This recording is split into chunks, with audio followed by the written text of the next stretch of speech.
Welcome to Dr. Khan YouTube channel. Today we will talk about the jaundice. So आज हम देखेंगे कि what are the different type of jaundice and what are the etiologies of jaundice. तो guys, jaundice is a clinical sign. Jaundice is not a disease. तो कल अगर आप ward में खड़े हो और कोई आपका सीनियर या प्रोफेसर आपसे पूछ ले कि आपके पेशेंट को क्या मसला है और आप कह दें कि इसको जॉन्डिस हो गया तो it be very very funny.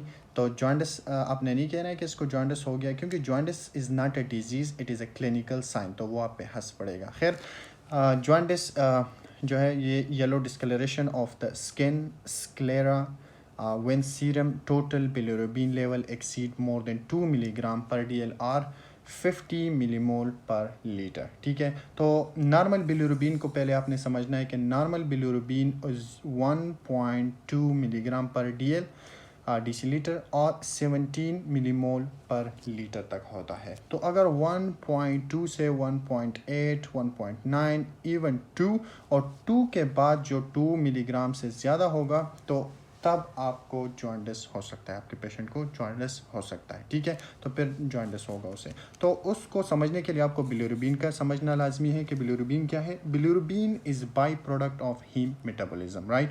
तो अभी by product of heme metabolism क्या है, तो मेटाबॉलिज्म ऑफ बिलिरुबिन को हमने समझना है. तो आप सब जानते हैं कि नॉर्मल आरबीसी का लाइफ स्पेन होता है 120 डेज़, राइट. सो 120 डेज़ के बाद 70% तक आरबीसी जो है वो डिस्ट्रॉय हो जाते हैं और उनके अंदर से हीमोग्लोबिन निकल जाता है. वो हीमोग्लोबिन फिर मज़ीद डिवाइड हो जाता है हीम पार्ट में और ग्लोबन पार्ट में. ग्लोबन ऐड हो जाएगा protein content of the body में और हीम जो है उस पे स्प्लिनिक मैक्रोफेजेस एक्ट करके, क्योंकि ये फिनोमेना स्प्लीन में होता है, तो स्प्लिनिक मैक्रोफेजेस हीम पे एक्ट करके हीम ऑक्सीजनेज इस हीम पे एक्ट करके with the help of splenic macrophages in the spleen, so it will be converted into porphyrin and iron, right. so iron फिर ऐड हो जाएगा iron content of the body में और porphyrin जो कि अनस्टेबल है ये बिलीवर्डन में कन्वर्ट हो जाएगा और बिलीवर्डन मज़ीद बिलिरुबिन में, और बिलीवर्डन को बिलिरुबिन में कन्वर्ट होने के लिए एंजाइम रिक्वायर्ड होता है जिसका नाम है बिलीवर्डन रिडक्टेज. ठीक है, तो नॉर्मली आरबीसी वैसे भी डिस्ट्रॉय हो सकते हैं without 120 days life span complete करने से पहले ही. तो वो इस तरह के अगर बोन मैरो के अंदर कोई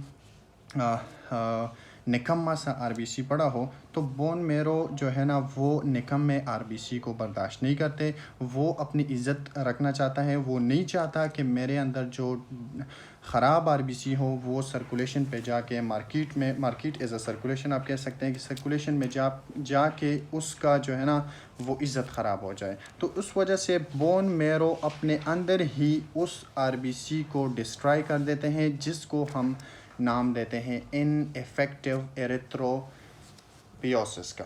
ठीक है, तो ये तो फिनोमेना था कि हमारे पास किस तरह सा ये प्रोसेस होता है.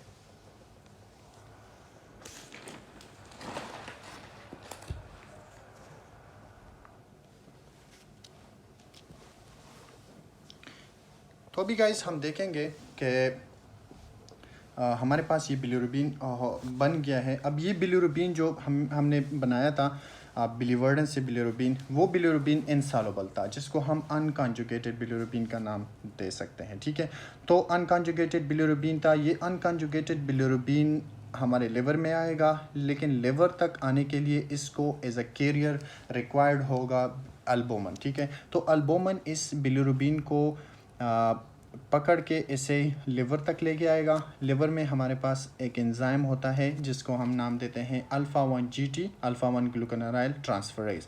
और विद इन द हेपेटोसाइट ये हमारे पास ये अनकॉन्जुगेटेड बिलिरुबिन को कन्वर्ट करके कॉन्जुगेटेड बिलिरुबिन में और कॉन्जुगेटेड बिलिरुबिन को बाइल में सिक्रीट करके सॉल्युबल बिलिरुबिन जिसको हम कह सकते हैं, क्योंकि पहले तो अनसॉल्युबल था, जब लिवर में आया सॉल्युबल हो गया through the process of conjugation. तो सॉल्युबल बिलिरुबिन फिर हमारे पास डुओडेनम में, और डुओडेनम में आने के बाद आफ्टर रीचिंग GIT इसके पास 3 फैट्स होते हैं. यानी ये 75% स्टूल के ज़रिए स्टर्कोबिलिन जिसे हम नाम देते हैं, स्टूल में जो बिलिरुबिन एक्सक्रीट आउट हो जाते हैं उसको हम नाम देते हैं स्टर्कोबिलिन. तो उसके ज़रिए हमारे पास एक्सक्रीट आउट हो जाते हैं। 25% दोबारा एब्जॉर्ब हो जाते हैं ब्लड में पोर्टल वेन के थ्रू, और उसमें से 20% जो 25% है उसका 20% दोबारा रिलीज़ हो जाता है बाइल में, और दोबारा जीआईटी में, दोबारा फिर पोर्टल वेन में रीएब्जॉर्प्शन, और इस तरह के जूले ले रहे होते हैं जिसको हम नाम देते हैं एंटेरो हेपेटिक सर्कुलेशन, राइट। और जो 5% जो 25% एब्जॉर्ब हुआ था ब्लड में, उसमें 5% जाके किडनी में जाएगा, क्योंकि ब्लड में शामिल हो गया है, तो ब्लड में जाके फिर किडनी, और किडनी से यूरिन के ज़रिए ये फिर बॉडी से बाहर निकल जाएगा, जिसको हम नाम देते हैं यूरोबिलिनोजन, ठीक है।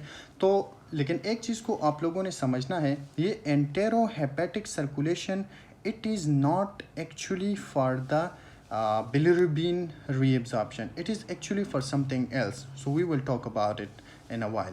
तो अभी हम कंपोजिशन ऑफ बाइल को देखेंगे। कंपोजिशन ऑफ बाइल में 67% हमारे पास बाइल साल्ट होते हैं जो absorb fatty acid, fat soluble vitamins, जिसको हम नाम देते हैं cholic acid, euro deoxy colic acid, कीनो डीऑक्सी कोलिक एसिड, ये नाम है इसके, ठीक है।